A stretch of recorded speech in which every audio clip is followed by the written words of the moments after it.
lagi di channel review buku. Di channel ini kita bisa tahu info-info buku yang menarik dan recommended untuk dibeli. Di channel review buku kali ini, kita akan mereview buku yang berjudul Kamus Perasaan Anak. Buku ini adalah terjemahan dari Korea. Penulisnya adalah Park Sung-woo dan ilustratornya adalah Kim Hyo-eun. Nah, bukunya seperti ini ya. Bukunya seperti ini. Nah, pada saat saya mendapatkan buku ini, yang terlintas adalah buku ini buku untuk anak-anak. Jadi karena covernya seperti ini ya, jadi ada gambarnya seperti ini. Terus kemudian di sini juga judulnya Kamus Perasaan Anak gitu. Nah, kemudian saya balik di bagian belakangnya, itu ternyata ada tulisan ini, parenting dan family ya, untuk usia 21 tahun ke atas. Jadi bingung kan ya, ini bukunya sebenarnya buku untuk anak-anak atau buku parenting seperti itu. Nah, jadi nanti sambil kita review ya, buku ini tuh seperti apa. Belum lagi di judulnya ada kata-kata kamus nih gitu. Jadi biasanya kalau kamus kan kesannya seperti buku yang membosankan gitu ya. Jadi itu coba kita lihat dalamnya buku ini seperti apa. Nah, untuk bagian covernya ini adalah soft cover ya. Jadi bukan hard cover, ini adalah soft cover. Kemudian kita mulai buka. Nah, di sini ada petunjuk penggunaan buku. Jadi di sini pada umumnya anak-anak kesulitan untuk mengungkapkan perasaannya melalui kata-kata. Hal ini terjadi sebab mereka belum sungguh memahami perasaannya sendiri. Penyebab lainnya bisa juga akibat ketidaktahuan anak-anak terhadap pemakaian kosakata yang tepat untuk mengungkapkan perasaannya. Jadi memang sebagian besar anak itu mereka masih belum bisa paham ya tentang apa yang mereka rasakan pada saat ini. Kosakatanya apa, mereka tidak tahu. Bahkan mungkin orang dewasa pun beranggapan bahwa hanya ada perasaan pada anak, yaitu sedih atau senang saja. Tapi ternyata di buku ini nanti kita akan menemukan banyak sekali kosakata tentang perasaan anak gitu. Jadi harapannya sih dengan adanya buku ini, komunikasi antara anak dengan orang tua bisa lebih baik, karena anak bisa mengungkapkan apa yang sedang dirasakannya, sehingga orang tua juga bisa memberikan respon yang baik juga terhadap perasaan si anak ini. Gitu. Nah, kemudian di bagian sini juga kita akan diberi petunjuk untuk cara membacanya. Jadi nanti di setiap halaman akan terlihat seperti ini. Jadi nanti ada nama kosakatanya itu apa, kemudian jadi ini adalah kosakata yang mengungkapkan perasaan tertentu. Nah, di sini contohnya ada puas. Kemudian di bagian bawahnya nanti ada ilustrasi yang menggambarkan tentang kosakata perasaan ini. Kemudian di bagian bawahnya itu ada situasi yang menggambarkan perasaan tersebut. Nah, kemudian di halaman sebelahnya nanti ada makna dari kosakata tentang puas ini tadi. Nah, nanti di sini ada 3 situasi yang menggambarkan tentang perasaan dari kosakata yang sedang kita bahas seperti itu. Bagus ya isinya. Nah, kemudian di halaman berikutnya di sini kita bisa melihat daftar isi. Nah, di sini banyak sekali kosakata yang kadang kita nggak bisa menjelaskannya mungkin ya. Di sini ada aneh, asyik, bahagia, baik-baik saja. Jadi banyak banget, ada kangen itu seperti apa, kecewa seperti apa, penasaran itu seperti apa, terharu itu seperti apa gitu. Kadang kita kesulitan untuk menunjukkan atau memberi contoh situasi yang sesuai dengan perasaan-perasaan ini. Nanti coba kita mulai lihat ya di dalamnya seperti apa. Nah, kita mulai di kosakata yang pertama. Nah, di sini ada kosakata aneh. Nah, di sini ada kosakata perasaan anak yang aneh ya. Nah, di sini juga tadi seperti saya sampaikan ada ilustrasi yang menggambarkan tentang aneh itu seperti apa, dan di bawahnya ada situasinya gitu. Jadi yang menggambarkan hal aneh itu ternyata salah satunya seperti ini. Setelah mencabut gigi, aku terus-terusan memeriksa bagian gigi yang telah dicabut menggunakan lidahku gitu. Jadi si anak ini merasa aneh gitu ya. Jadi biasanya ada giginya, kok tahu-tahu nggak ada giginya. Jadi dia selalu merasakan kok ada yang aneh. Dia memeriksanya dengan menggunakan lidahnya gitu. Jadi ini adalah suatu perasaan aneh itu seperti ini. Nah, di sini ada penjelasan bahwa aneh itu adalah terdapat rasa tidak puas dan hampa karena berbeda dari biasanya. Jadi poinnya aneh itu adalah karena berbeda dari biasanya. Gitu. Nah, di sini juga ada situasi yang menggambarkan tentang aneh ya, situasi lainnya menggambarkan tentang aneh. Di sini contohnya ada perasaanku ketika kakak sepupu yang menginap di rumah selama 3 hari pulang ke kampung halamannya. Jadi anak terkadang sedih ya ketika ada saudaranya yang sudah datang beberapa hari menginap di rumah, terus kemudian mereka pulang lagi ke rumahnya. Akhirnya anak merasa kok ada yang aneh ya, mereka mendadak menjadi terlihat sedih gitu. Padahal ternyata perasaan itu adalah perasaan aneh. Di sini juga ada perasaan saat pohon besar di taman harus ditebang karena tumbang tertiup angin topan. Nah, ini juga aneh kan, biasanya rumah terlihat atau terasa teduh gitu ya, terus tahu-tahu pohonnya ditebang jadi kerasa panas, jadi kayak agak sedikit aneh gitu. Jadi ini ada gambaran tentang atau situasi dari aneh.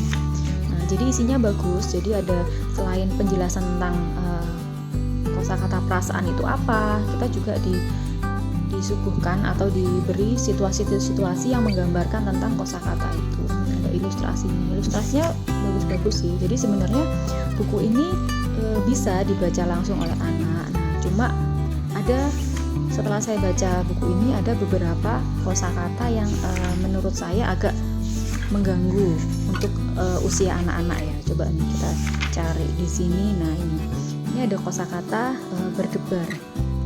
Di berdebar, kemudian di sini ada ilustrasinya, ada seorang anak yang dia sedang memikirkan keesokan harinya dia akan piknik. Jadi dia sudah nggak bisa tidur gitu, dia tidak bisa tidur karena memikirkan kegiatan piknik esok hari gitu.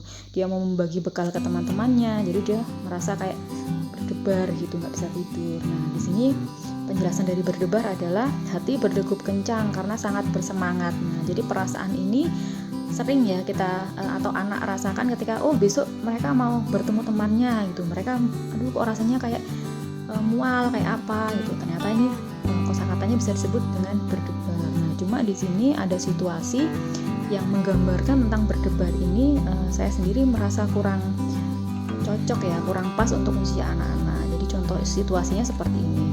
Perasaan ketika bertukar pandang dengan teman yang disukai. Saya sendiri merasa sangat terganggu ya dengan situasi yang seperti ini. Kalau misalkan situasinya digambarkan seperti ini. Jadi kalau untuk usia 7 tahun sepertinya masih kurang pas gitu. Jadi makanya ketika ada kosakata yang seperti ini atau situasi seperti ini, ya memang kalau menurut saya tetap harus didampingi oleh orang tua gitu. Jadi hanya ada sedikit sih, ada beberapa aja yang kalau saya sendiri itu merasa terganggu dengan beberapa penjelasan atau situasi yang menggambarkan dari kosakata itu.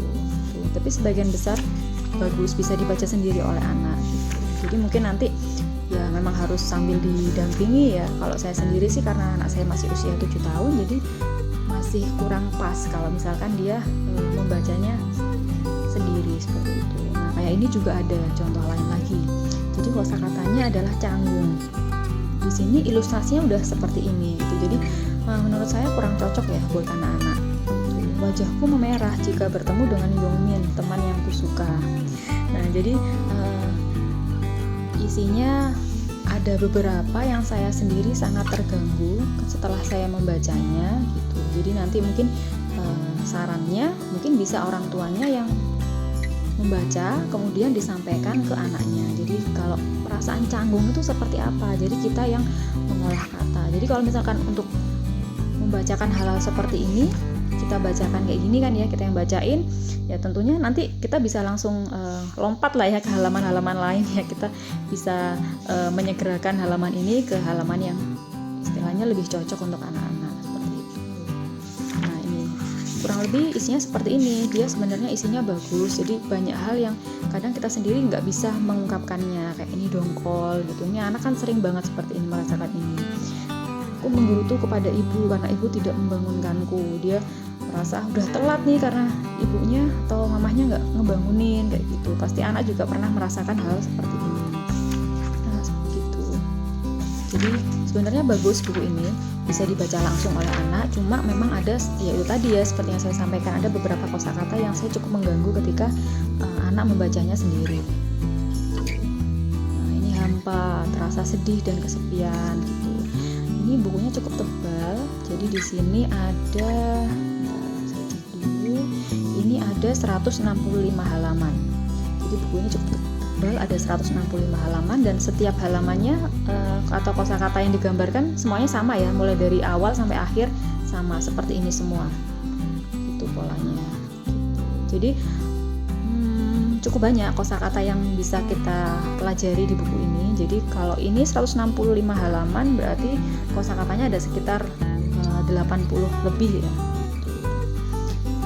Ini sih bukunya. Terus di bagian belakangnya ya memang sebenarnya karena memang sudah ada tulisannya parenting dan family, dan untuk usia 21 tahun ke atas, jadi ya sebenarnya yang gak ada yang salah dengan isi buku ini gitu. Cuma mungkin karena ini juga buku terjemahan ya. Jadi ini buku terjemahan dari Korea, dan tentunya budaya di sana mungkin bisa jadi berbeda dengan budaya kita di sini. Kalau saya sendiri sih, saya cukup terganggu dengan beberapa kosakata tadi itu. Nah, tapi saya bacakan juga buku ini karena memang buku ini bagus. Jadi solusinya adalah ya memang kita yang membaca. Kita yang membaca, kemudian kita menjelaskan ke anak, dan kemudian ada juga anak yang bisa membaca sendiri dengan kita mendampingi dengan penjelasan seperti itu. Ya nanti tetap dikembalikan ke orang tuanya mau seperti apa, mau dibacakan langsung atau si anak juga boleh baca sendiri kayak gitu. Jadi jangan sampai kita memberikan buku ke anak tapi kita sendiri nggak tahu sebenarnya buku ini cocok nggak sih buat anak-anak gitu. Kita hanya melihat sekilasnya, melihat judulnya aja, oh kamus perasaan anak, ya udah kita beliin ke anak, tapi kita sendiri nggak pernah tahu isi dalamnya seperti apa. Kita hanya melihat sekilas bahwa oh ada gambar kartun kok gini, pasti udah cocok buat anak gitu. Jadi kita sendiri sebelum memberikan buku kepada anak, memang harusnya kita juga ngecek ya isi bukunya itu seperti apa. Jadi buku yang kita berikan kepada anak itu bisa sesuai gitu untuk anak.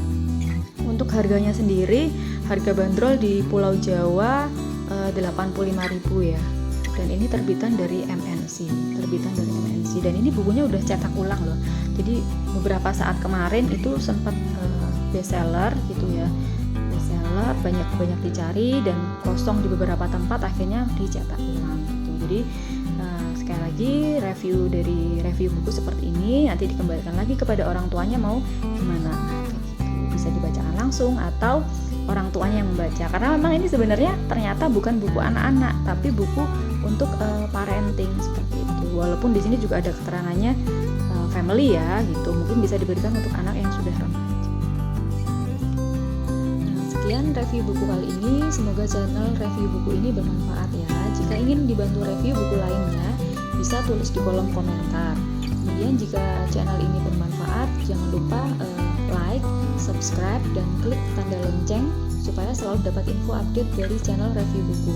Sampai jumpa di review buku selanjutnya ya. Terima kasih.